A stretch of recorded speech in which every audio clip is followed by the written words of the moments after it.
Good morning विद्यार्थियों, civil school अरुआ की ऑनलाइन क्लास में आपका स्वागत है।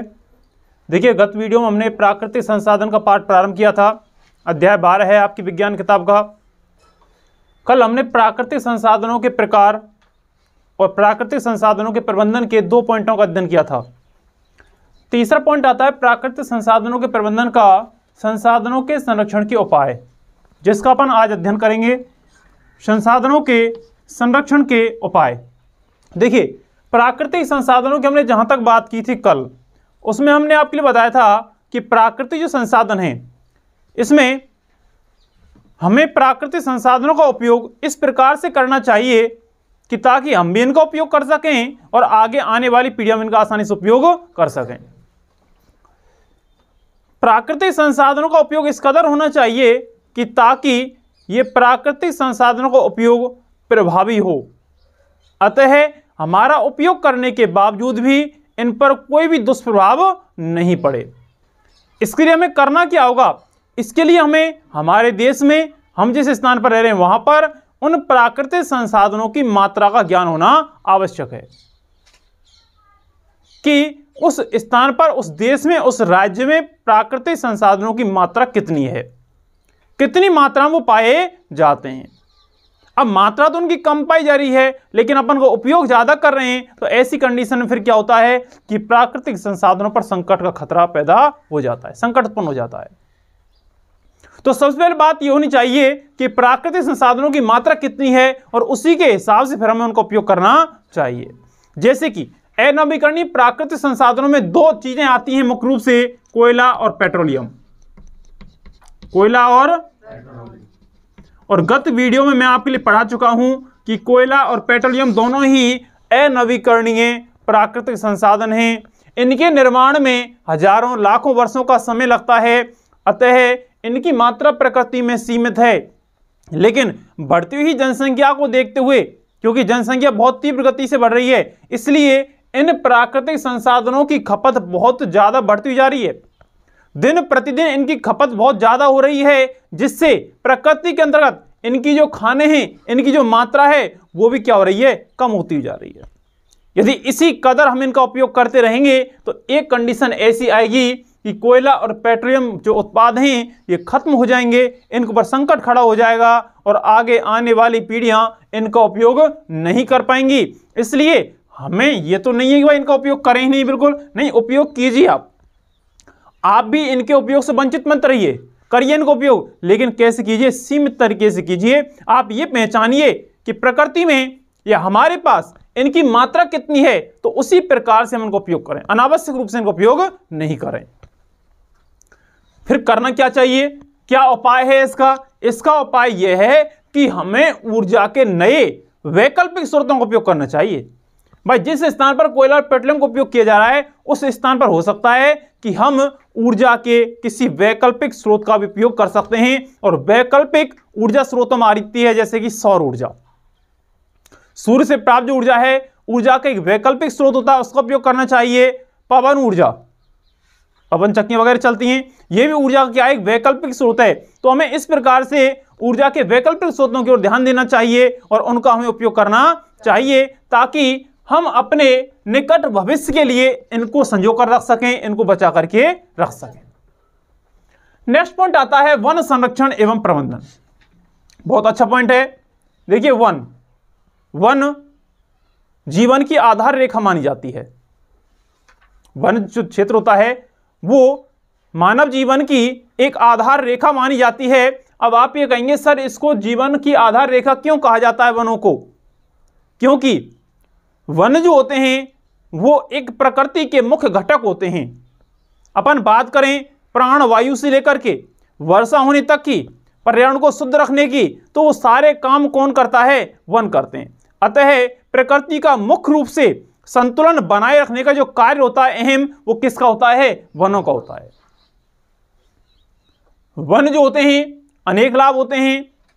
जैसे कि बात करें वर्षा की, तो वर्षा की मात्रा को निश्चित कौन करते हैं? वन करते हैं।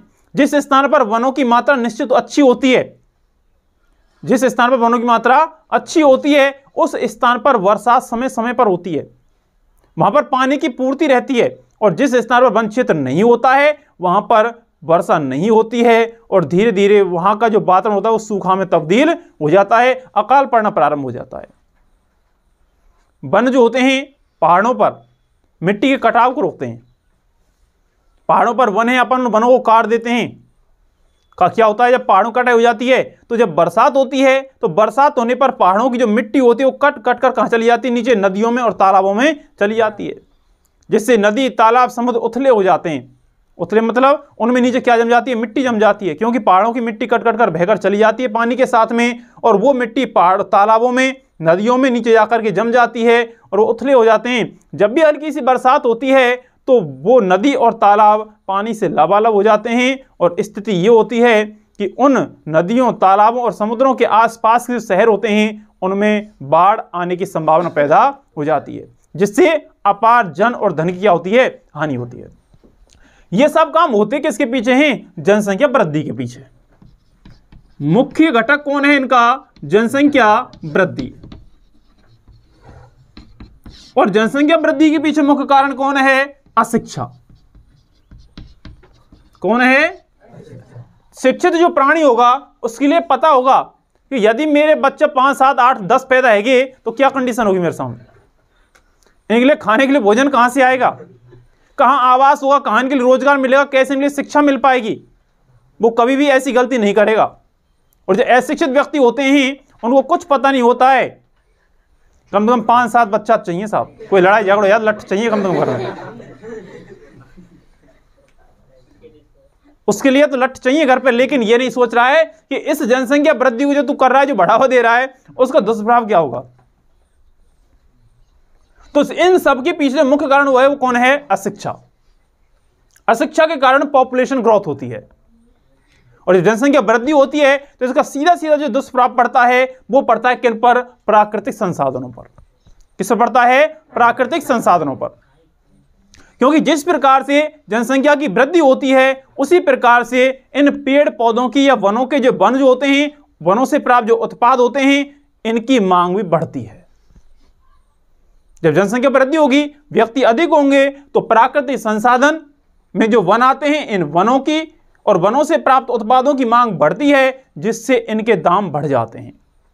और जब इनके दाम बढ़ते हैं तो लोग अपनी आजीविका को चलाने के लिए क्या करते हैं, इनका हनन करते हैं, पेड़ों को काटते हैं, जिससे क्या होता है, क्या होगा तो इसका दुष्परिणाम, पेड़ों की संख्या कम हो जाती है, वनों की संख्या कम हो जाती है। और फिर इसका सीधा सीधा प्रभाव किस पर पड़ता है, प्रकृति पर पड़ता है, नेचर पर पड़ता है।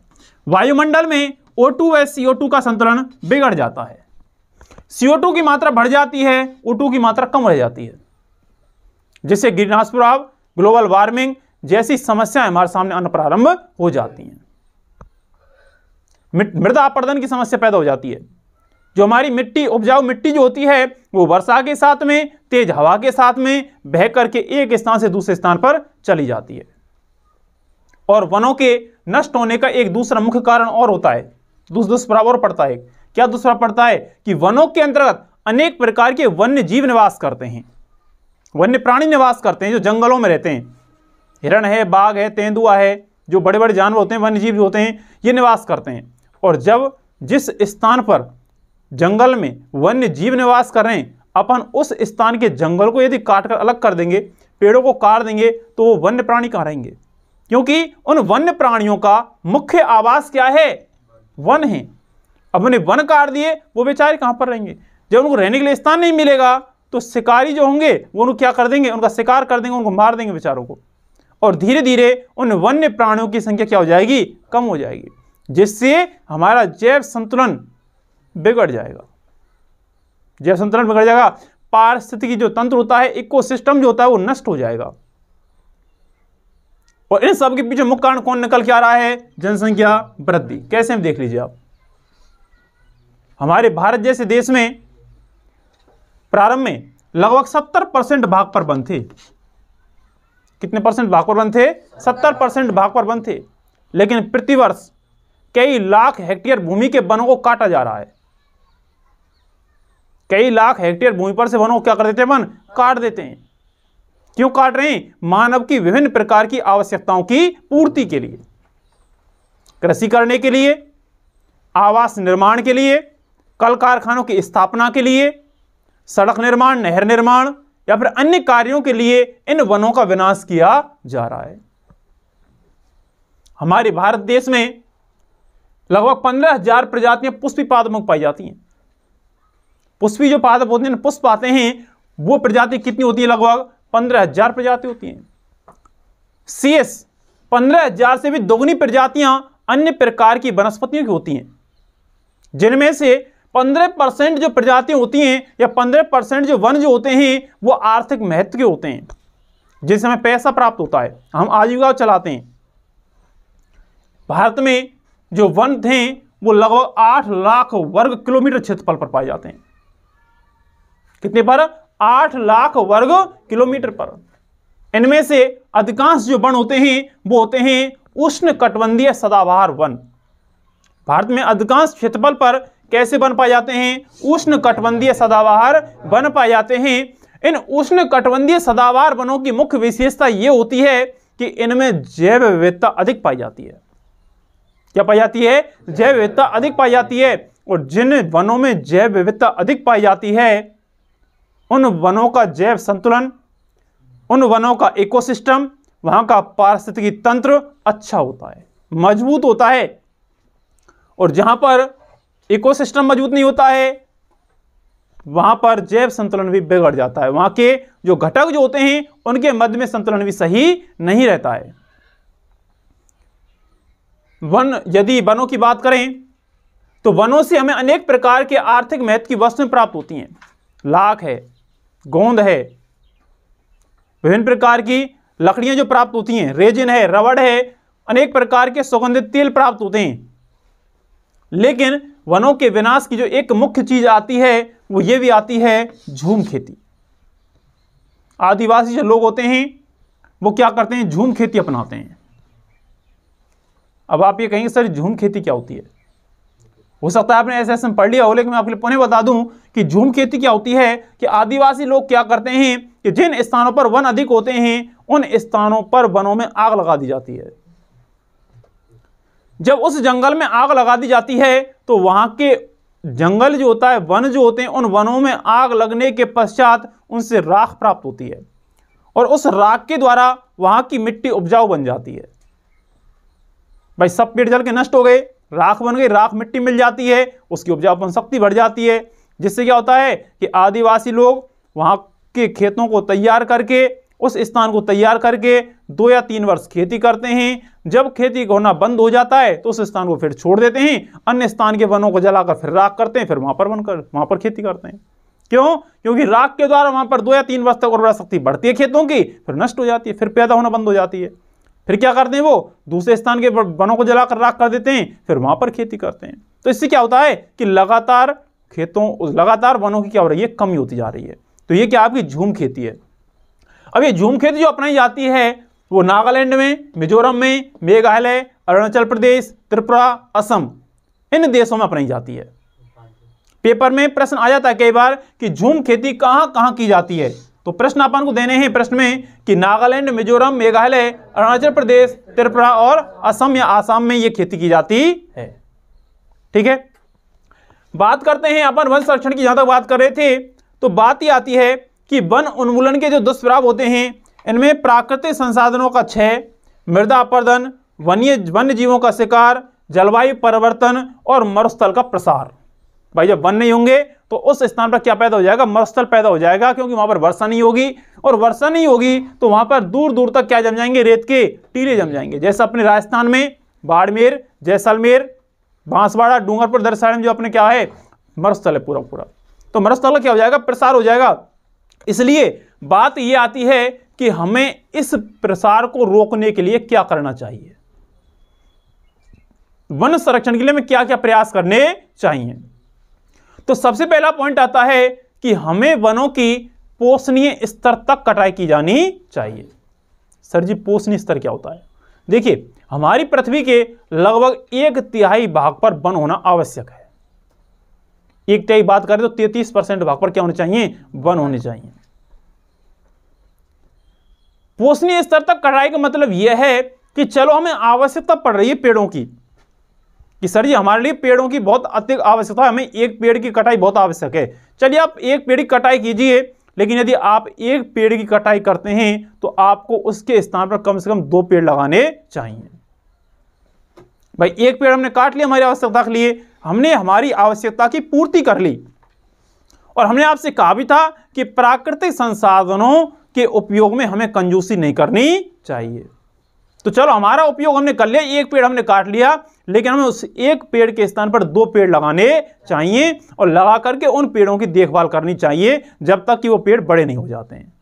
जिससे क्या होगा कि हमने एक पेड़ काटा था, कितने लगा दिए? 2 लगा दिए, तो संख्या बढ़ी घटी थोड़ी, बढ़ी है उन्हें। तो बात यह आती है कि हमें वनों की एक पोषणीय स्तर तक क्या करनी चाहिए? कटाई करनी चाहिए।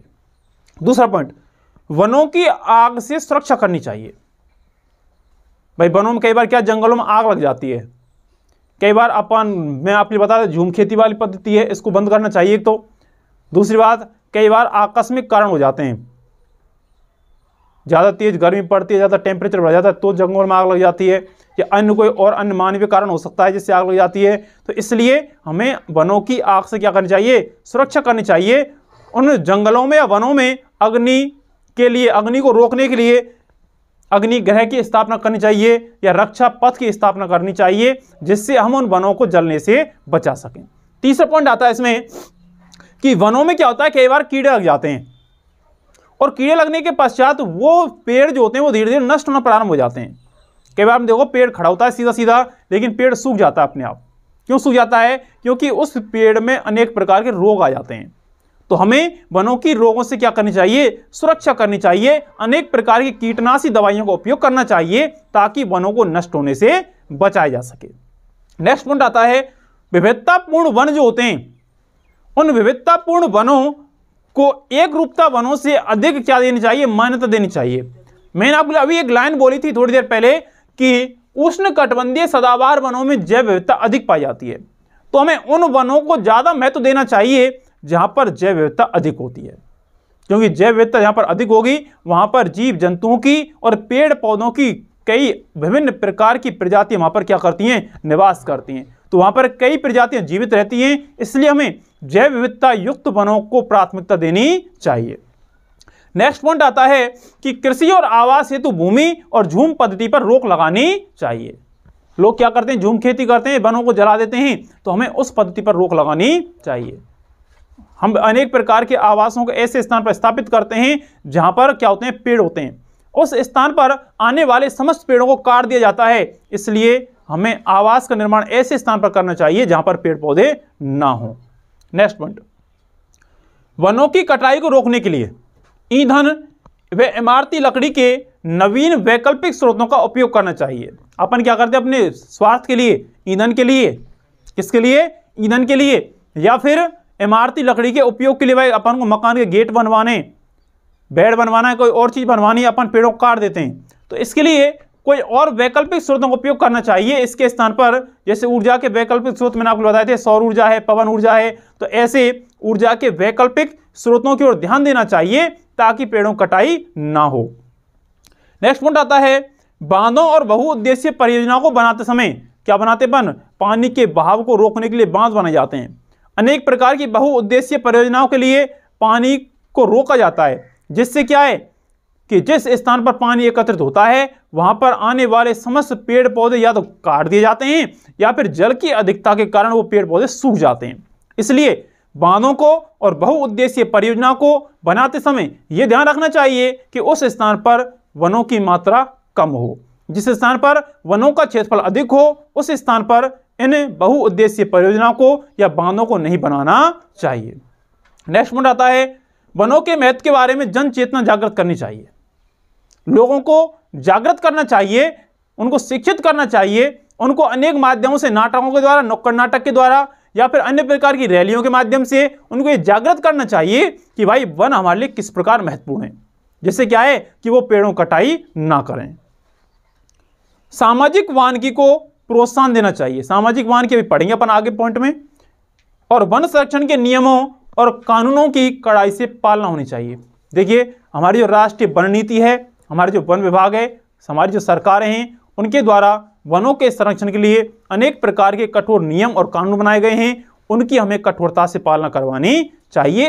इन सब प्रकार से हम वनों को क्या कर सकते हैं, बचा सकते हैं, नष्ट होने से बचा सकते हैं।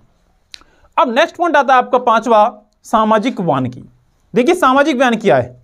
देखिए देश में लगभग 1 करोड़ हेक्टेयर से अधिक अवक्रमित भूमि पर प्रतिवर्ष वन रोपण की आवश्यकता है। हमारे देश में लगभग 1 करोड़ हेक्टेयर पर प्रतिवर्ष हमें क्या लगाने आवश्यक है, वन लगाने आवश्यक है। जब 1 करोड़ हेक्टेयर पर लगातार प्रतिवर्ष हम वन रोपण करेंगे, जब जाकर के हमारा प्राकृतिक संतुलन सही रहेगा। सामाजिक वानिकी के अंतर्गत लोगों को यह जागरूक किया जाता है कि अधिक से अधिक वृक्षारोपण करना चाहिए, ताकि हम लोगों के लिए अनेक प्रकार के उत्पाद और सह उत्पाद यानी कि वन और वनों से प्राप्त होने वाले उत्पाद जैसे कि जलाऊ लकड़ी है, गोंद है, रेजिन है, मोम है, सुगंधित तेल हैं, ये हमें आसानी से प्राप्त हो सके। लेकिन ये सब संभव कब होगा, जब हम सामाजिक वानिकी के तहत क्या लगाएंगे, वृक्षारोपण करेंगे, वन लगाएंगे। क्योंकि वनों से हमारे लिए रोजगार का सृजन होता है, हमें अनेक प्रकार के रोजगार प्राप्त होते हैं। अब सर जी वनों से रोजगार कैसे प्राप्त होते हैं? भाई वन जब हम अधिक अच्छे तरीके से लगाएंगे तो हम जलाऊ लकड़ी प्राप्त कर सकते हैं वहां से। आदिवासी लोग लकड़ी बेच करके अपना जीविका का उपार्जन करते हैं। वनों से प्राप्त होने वाले जो उत्पाद होते हैं, गोंद है, रेजिन है, मोम है, जो भी प्राप्त होते हैं, रबड़ वगैरह, उन सबको अपन मार्केट में बेच करके पैसा प्राप्त कर सकते हैं। तो उससे हमें क्या मिल रहा है, रोजगार मिल रहा है। तो रोजगारों का नए पैमाने पर सृजन करने का एक महत्वपूर्ण साधन भी कौन है, वन है। हमारी जो राष्ट्रीय वन नीति है, इस राष्ट्रीय वन नीति से पूर्व राष्ट्रीय कृषि आयोग ने भी वनों को बढ़ाने के लिए सामाजिक वानिकी का सुझाव दिया था कि हमें सामाजिक वानिकी का नियम लागू करना चाहिए ताकि वन क्षेत्र को बढ़ाया जा सके। इसे लोगों के लिए और लोगों के द्वारा कार्यक्रम कहा जाता है। प्रश्न आता है पेपर में कि सामाजिक वानिकी घटक कौन कौन से, यहां से प्रश्न पुटअप किया जाता है। प्रश्न पुटअप किया जाता है कि सामाजिक वानिकी के 3 प्रमुख घटक कौन कौन से हैं। तो देखिए सामाजिक वानिकी का प्रथम जो घटक आता हुआ था कृषि वानिकी। कौन सा आता है, कृषि वानिकी। सामाजिक वानिकी का दूसरा घटक आता है कि वन विभाग द्वारा नहरों, सड़कों, अस्पतालों एवं अन्य जो सार्वजनिक स्थान होते हैं उन पर अधिक से अधिक वृक्षारोपण करना चाहिए। भाई हमारे जो सार्वजनिक जो स्थान है, नहर हैं, सड़क हैं, अस्पताल हैं, या फिर जो अन्य जो सरकारी संस्थान होते हैं, सार्वजनिक स्थान होते हैं, उन स्थानों पर हमें अधिक से अधिक वन लगाने चाहिए ताकि वहां का पर्यावरण संतुलित बना रहे। एक आता है कि ग्रामीणों के द्वारा, जो ग्रामीण जो लोग हैं, गांवों के रहने वाले जो लोग हैं, अपन को सार्वजनिक स्थानों पर क्या लगाने चाहिए, वृक्ष लगाने चाहिए, वृक्षारोपण करना चाहिए ताकि हमारे गांवों के आसपास का वातावरण कैसा रहे, शुद्ध रहे। तो ये थे आपके प्राकृतिक संसाधनों के प्रबंधन के 5 पॉइंट।